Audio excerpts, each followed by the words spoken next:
Nous subissons la troisième vague qui est là depuis quand même quelques temps.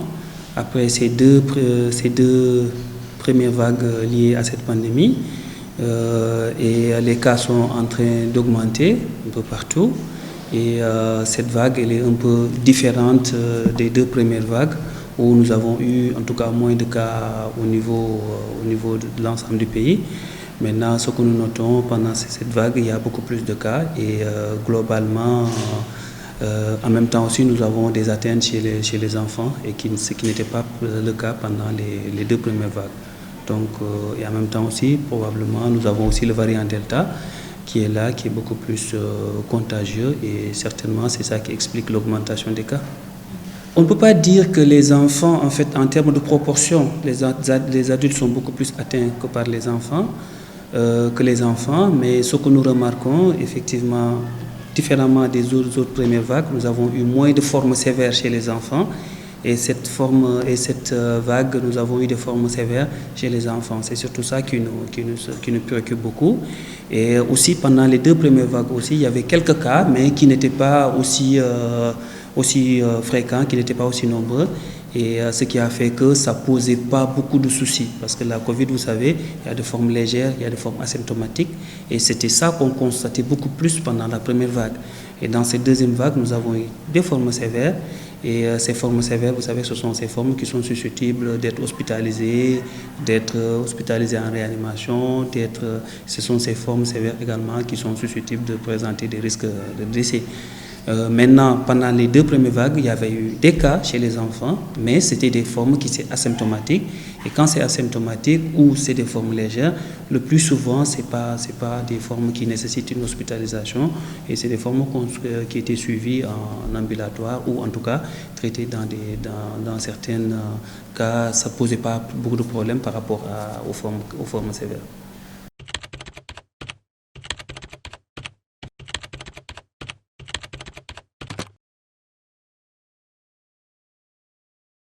Ce qu'il faut noter, en fait, la politique de l'hôpital d'enfants Albert Royer, comme que vous savez, qui est un hôpital de référence, c'est un hôpital qui soigne quand même plus de 300 enfants, ils sont suivis ici tous les jours, n'est-ce pas, avant la Covid et tout ça. Également, c'est l'hôpital où toutes les pathologies pédiatriques sont prises en charge.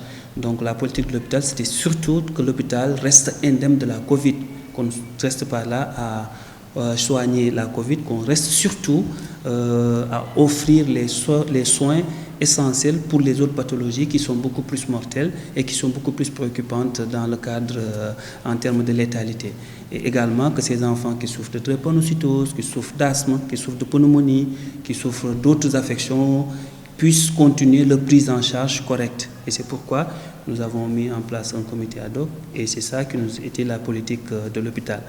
Et c'est ce qui reste, et cette politique reste encore de mise. Maintenant, vu aussi que cette troisième vague a posé beaucoup de soucis, parce qu'il y a eu beaucoup de cas, les CTE sont souvent pleins. Effectivement, il arrive des fois qu'on ait un enfant qui présente une Covid et qu'on ait du mal à pouvoir trouver une place dans un centre de traitement. Nous sommes obligés d'offrir des soins à tous les enfants que nous recevons. N'est-ce pas, le temps de pouvoir trouver de la place dans les centres de traitement.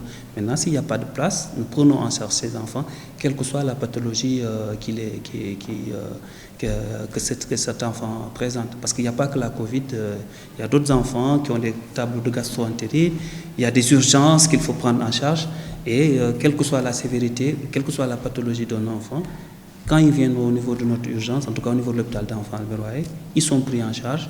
Et en fonction de leur état clinique, et en fonction, maintenant on a des tests de diagnostic rapide, si c'est un cas de Covid, s'il y a de la place, si c'est une forme légère, ils sont pris en charge à domicile, comme dans les autres structures, et également comme les recommandations au niveau national. Maintenant, si c'est des formes sévères, c'est des formes qui nécessitent des hospitalisations. S'il y a de la place en réanimation ou dans un centre de traitement des épidémies, on les transfère. Mais s'il n'y a pas de place, nous sommes obligés de les offrir des soins pour quand même qu'ils puissent en tout cas survivre et avoir une bonne prise en charge.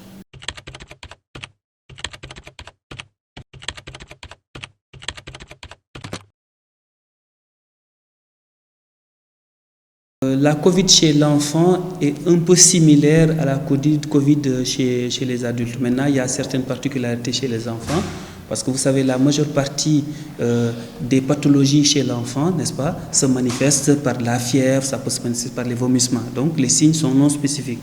Les signes de la Covid peuvent ressembler à les signes d'une pneumonie, aux signes d'une grippe, aux signes d'un palu, mais également peuvent ressembler également aux signes d'une bronchiolite. Et nous, ce que nous avons remarqué comme principal signe, c'est surtout la fièvre. La fièvre, surtout quand c'est une fièvre qui évolue depuis 24, 48 heures, n'est-ce pas? Surtout s'il y a une notion de contact, c'est-à-dire qu'il y a un membre de la famille, il y a un proche, n'est-ce pas, qui a des signes de Covid, ça souvent c'est un suspect. Et la fièvre peut être souvent élevée et cette fièvre peut vraiment s'accrocher. L'autre élément, on peut avoir des maux de gorge, on peut avoir des vomissements, n'est-ce pas, qui peuvent être répétés et à la longue entraîner la déshydratation. On peut avoir également des difficultés respiratoires, n'est-ce pas, qui vont entraîner une détresse respiratoire qui peut être sévère, qui souvent nécessite une hospitalisation. Mais dans la majeure partie des cas, ce qu'on peut retenir, les formes légères, c'est-à-dire les formes asymptomatiques ou les formes polysymptomatiques, sont les plus fréquentes. Les enfants peuvent faire du Covid avec un rhume, un peu de fièvre, un peu de tout, avec un bon état général, ou même sans avoir aucun symptôme. Ça, c'est ce qu'on appelle les formes légères. Et représentent 90% des cas. Maintenant, il y a des formes modérées qui peuvent aller jusqu'à 8 voire 5% des cas et des formes sévères. Et ce qui est plus préoccupant, c'est quand vous avez une forme sévère, n'est-ce pas, il faudrait que vous hospitalisez l'enfant, il faudrait que vous le preniez en charge, il faudrait que vous le réhydratez. Maintenant, ce que nous disons surtout à la population, de manière générale, c'est quelle que soit la pathologie que vous aviez, quelle que soit la pathologie, sa symptomatologie de votre enfant qui est là, quel que soit le degré d'urgence, d'aller se faire consulter dans la structure sanitaire la plus proche, parce que souvent les enfants, quand ils viennent tôt, on peut rapidement les évaluer et dire est-ce que c'est une Covid, parce qu'il n'y a pas seulement que la Covid, il y a la pneumonie, il y a la tuberculose, il y a la malnutrition, il y a toutes sortes de pathologies. Si c'est une Covid, on vous prendra en charge et on essaiera en tout cas de vous offrir les meilleurs soins et référer s'il y a de la place au niveau des CTE, ou sinon, s'il n'y a pas de la place, on fera tout en tout cas pour stabiliser. Maintenant, par contre, si c'est une autre pathologie, donc dans ce cas-là également, on vous offrira des soins de qualité. Et ce qu'il faut noter aussi, nous avons ce qu'on appelle des signes de danger qu'il faut retenir chez les enfants, des signes de danger ou de gravité. Par exemple, un enfant qui somnole. Il est somnolent, il ne bouge pas beaucoup, il ne réagit pas beaucoup, ça veut dire qu'il a une maladie qui est quand même en tout cas sévère, que ce soit Covid, que ce soit palu, que ce soit autre chose. Si un enfant a des troubles de la conscience, c'est-à-dire qu'il ne communique pas, il dort, donc ça veut dire qu'il y a un souci. Et si également un enfant a une détresse respiratoire, il respire difficilement, c'est un signe de danger. Mais également si un enfant présente des convulsions, ou si un enfant, même quand il ne mange pas, s'il ne mange pas du tout, il ne s'alimente pas, donc ça, ce sont des signes vraiment qu'il ne faudrait pas du tout laisser l'enfant longtemps à la maison. Il faut l'amener dans un centre de santé ou dans un poste de santé le plus proche ou dans une structure hospitalière ou un hôpital pour qu'on puisse le prendre en charge.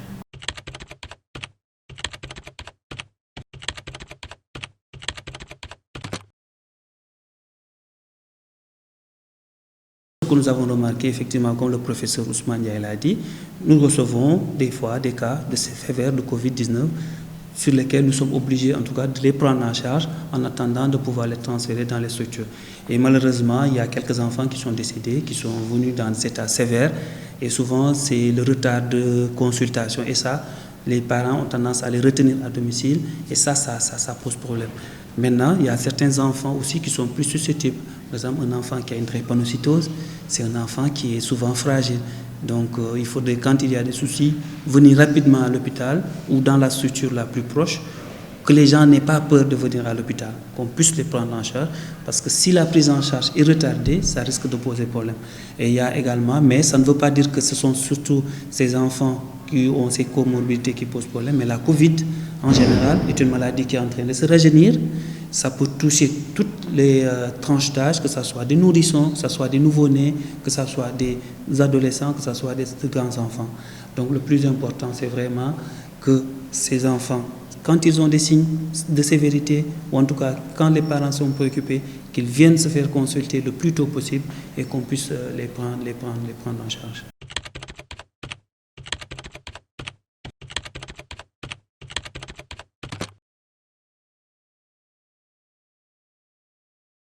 En fait, nous avons communiqué beaucoup de choses là-dessus depuis le début de la pandémie. On sait que les enfants constituent une cible vulnérable, une cible très sensible.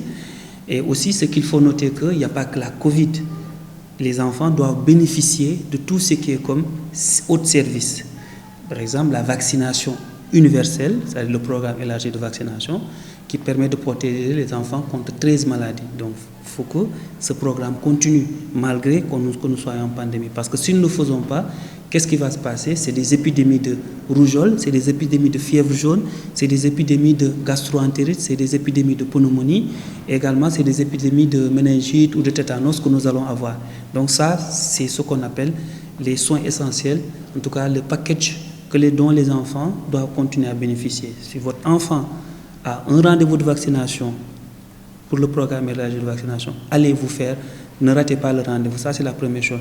Deuxième chose aussi, les enfants qui doivent bénéficier de déparasitage, les enfants qui doivent bénéficier de vitamine A doivent continuer également à bénéficier de ça parce que c'est ça qui permet à ces enfants d'avoir un bon système immunitaire.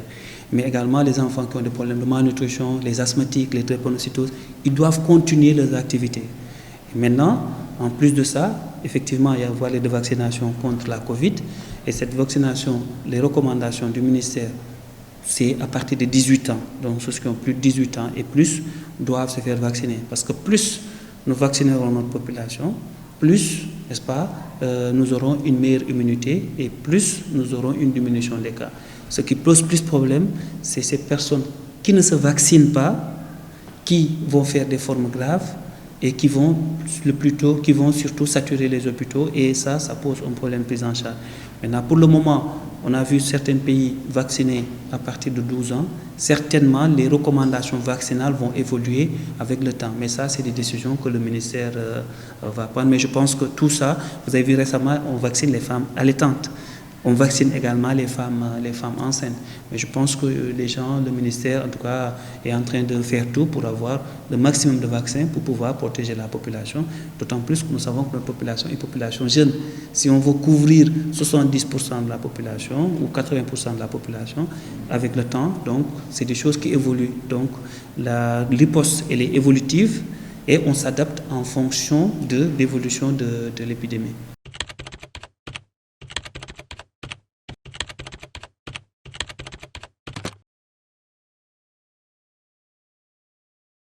Non, il n'y a pas de conséquences. Donc, elles ont intérêt à se vacciner. Il n'y a aucune conséquence par rapport à ça. Il n'y a pas d'études qui prouvent que la vaccination contre la Covid est nocive pour le bébé. En tout cas, moi, je n'ai pas encore lu dans la littérature qu'il y a une contre-indication. Donc, il n'y a pas de contre-indication. Si vous êtes une femme enceinte, si vous êtes une femme allaitante, allez vous faire vacciner pour pouvoir avoir une immunité et également, parce que actuellement, vous voyez les pays qui ont beaucoup vacciné leur population, ils ont presque tout ouvert. Donc, vous voyez, il y a des matchs de football, les gens vont dans les stades, les gens organisent des activités. Mais nous, si nous voulons sortir de cette Covid, il faut que nous vaccinons le maximum de nos populations. Pour le moment, la vaccination est destinée à ceux qui sont âgés de plus de 18 ans, mais également récemment, les femmes enceintes ont été incluses parce que vous savez qu'une femme enceinte qui fait une Covid, c'est souvent être un facteur de gravité. C'est à cause de ça que les études également ont prouvé qu'il n'y a pas de nocivité, il n'y a pas en tout cas d'effet secondaire sur le fœtus, il n'y a pas d'effet secondaire sur la femme enceinte. C'est pourquoi on les incite à se faire vacciner.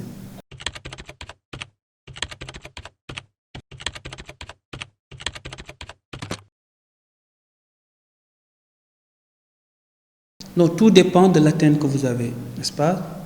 Tout dépend. Donc, vous savez qu'il y a certaines formes où vous avez une atteinte de plus de 80%, des formes où vous avez une atteinte de plus de 25%.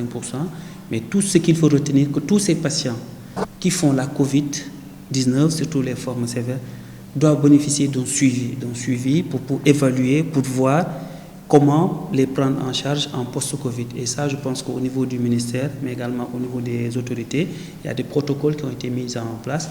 Tous les cas qui, en tout cas sévères, ont besoin d'un suivi, qu'ils soient diabétiques ou non, qu'ils soient qu'il soit asthmatique ou non, qu'il présente une pathologie respiratoire ou non. Maintenant, en fonction de ça, on verra est-ce que il y a certains qui font des séquelles, qui deviennent dépendants de l'oxygène pendant un bon moment, et ça, ils ont besoin d'un suivi.